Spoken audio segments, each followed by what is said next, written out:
ఇక మహిళా కమిషన్ ముందుకు నటుడు శివాజీ హాజరయ్యారు. శివాజీని మహిళా కమిషన్ విచారించనుంది. శివాజీ చేసిన వ్యాఖ్యల వీడియోను కమిషన్ లీగల్ సెల్ ఇప్పటికే పరిశీలించింది. తాను వాడిన వ్యాఖ్యలపై శివాజీ ఇప్పటికే క్షమాపణలు చెప్పారు. తన స్టేట్మెంట్ కరెక్ట్ కాదని, వాడిన పదాలు తప్పంటూ శివాజీ ప్రకటించారు.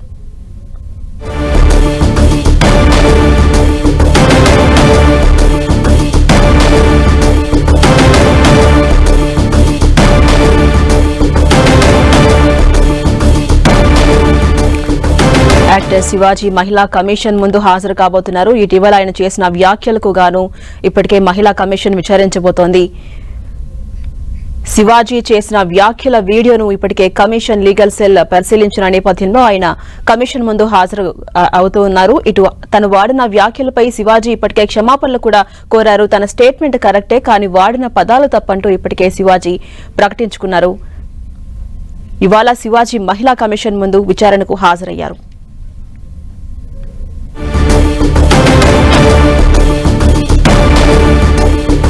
మహిళా కమిషన్ ముందుకు యాక్టర్ శివాజీ హాజరయ్యారు. శివాజీని మహిళా కమిషన్ విచారించబోతోంది. శివాజీ చేసిన వ్యాఖ్యల వీడియోను ఇప్పటికే లీగల్ సెల్ పరిశీలించింది. ఇటు తాను వాడిన వ్యాఖ్యలపై శివాజీ బహిరంగంగా క్షమాపణలు కూడా కోరారు. తన స్టేట్మెంట్ కరెక్టే, కానీ వాడిన పదాలు తప్పంటూ మరలా శివాజీ ప్రకటించుకున్నారు. ఇప్పుడు ఆయన్ను మహిళా కమిషన్ విచారించబోతోంది. ఇక అప్డేట్స్ మా ప్రతినిధి మణికంఠ అందిస్తారు. మణికంఠ, ఇటీవల మహిళల డ్రెస్ల విషయంలో ఏదైతే వ్యాఖ్యలు చేశారో ఈ వ్యవహారంలో ఇవాళ యాక్టర్ శివాజీ మహిళా కమిషన్ ముందు హాజరయ్యారు. విచారించబోతుంది మహిళా కమిషన్ కూడా. విచారణ ఏ కోణంలో ఉండబోతోంది? అప్డేట్స్ ఏంటి? శివాజీ మహిళా కమిషన్ హాజరయ్యారు. ఏదైతే ఇటీవల గంధర్వ సినిమాకు సంబంధించినటువంటి శివాజీ కొన్ని అనుచిత వ్యాఖ్యలు చేయడం జరిగింది. ఈ నేపథ్యంలోనే మహిళా కమిషన్ నోటీసులు జారీ చేసింది. సో ఈ నేపథ్యంలోనే దానిపై వివరణ ఇచ్చేందుకు శివాజీ కాసేమే ఇక్కడికి రావడం జరిగింది. మహిళా కమిషన్ ఎదుట వచ్చి ఇక్కడ దానిపై క్లారిటీ ఇస్తున్నట్టు. ఏదైతే శివాజీ దండోరా సినిమాకి సంబంధించినటువంటి రిలీజ్ ఈవెంట్ లో మహిళల డ్రెస్సింగ్ సెన్స్ పై మాట్లాడుతున్న సందర్భంలో కొన్ని అనుచిత వ్యాఖ్యలు చేయడం జరిగింది. వారికి సంబంధించినటువంటి కొన్ని బాడీ పార్ట్స్ కి సంబంధించినటువంటి వ్యాఖ్యలు కావచ్చు, అదేవిధంగా మరో వ్యాఖ్యలు కూడా చేసినటువంటి నేపథ్యంలో ఇదంతా కూడా కొంత వివాదాస్పదంగా మారిపోయినటువంటి పరిస్థితి.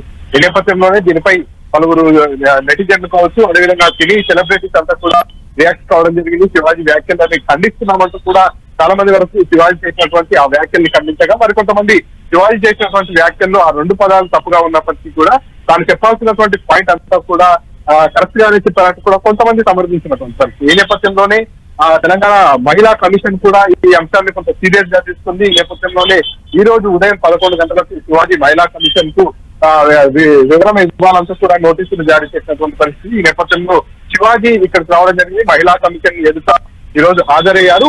సరిగ్గా 11 గంటలకు హాజరు కావాలంటూ కూడా నోటీసులు జారీ చేసినటువంటి నేపథ్యంలో 10:58 వరకు కూడా శివాజీ ఇక్కడికి చేరుకున్నారు. ఇక్కడ ప్రస్తుతానికి కూడా లోపల శివాజీ మహిళా కమిషన్ ఎదుట ఉన్నారు. ప్రస్తుతం మహిళా కమిషన్ అడిగేటటువంటి ప్రశ్నలకు సమాధానాలు చెప్తున్నటువంటి పరిస్థితి ఉంది. ఎవరైతే మహిళా కమిషన్ చైర్మన్ అయినటువంటి నేరళ్ల శారద కావచ్చు, అదేవిధంగా మహిళా కమిషన్ బృందం అంతా కూడా ఈ అంశంపై విచారణ చేస్తారు. ఎందుకంటే గతంలో కూడా కొంతమంది మహిళల పట్ల చేసినటువంటి కామెంట్స్ ఉన్నటువంటి నేపథ్యంలో ఇప్పుడు శివాజీ చేసినటువంటి ఈ కామెంట్స్ అంతా కూడా వైరల్ గా మారాయి. ఈ కామెంట్స్ అంతా కూడా కొంత నెట్టింట వివాదాలకు సాధిస్తుంది. కాబట్టి మహిళల పట్ల ఈ రకమైనటువంటి బాడీ షేమింగ్ వర్క్స్ కావచ్చు, మిగతా వర్క్స్ ఎవరు కూడా చేసినా ఉపేక్షించేది లేదంటూ కూడా గతంలో ఎవరైతే మహిళా కమిషన్ కూడా తెలియజేసినటువంటి పరిస్థితి. ఈ నేపథ్యంలోనే శివాజీ చేసినటువంటి ఈ వర్క్స్ ఏవైతే ఉన్నాయో మహిళల పట్ల చేసినటువంటి వ్యాఖ్యల పట్ల సీరియస్ అయినటువంటి మహిళా కమిషన్ ప్రస్తుతానికి అయితే శివాజీని విచారిస్తుంది.